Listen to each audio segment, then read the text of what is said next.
Unom ka mga establishmento sa Dakbayan sa Mandawi at bang sa dakong universidad gipahunong sa pagbabaligya og ilim ng makahubog. Ani ang report.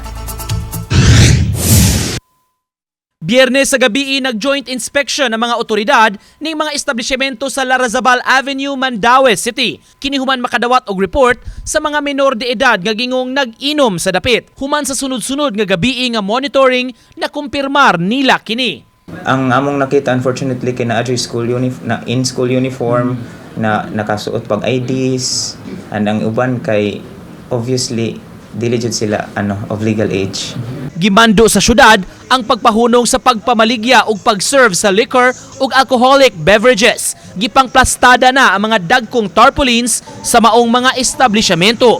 Wala hinon gisirad-an ang negosyo, makabaligya gihapon og pagkaon apan ang gipahunong ang pagbaligya og pag-serve sa ilimnon nga makahubog. Ang ubang kan-anan mi-pull out na sa ilang mga produktong ilimnon. Kabaw ko nga bawal biski sa computer gani bawal di ba?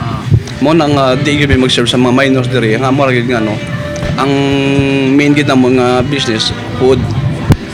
Ang liquor simple ng society dahil nagamay ron sa pero asub nga gi-band na wala damay mo. Motomal misa ka ng unsay mando sa kuan ba kung ingon nga dili wala lang sad pareha karon sa tamong gi-serve kay mga pagkaon na lang. Nico Sereno, GMA Regional TV Live.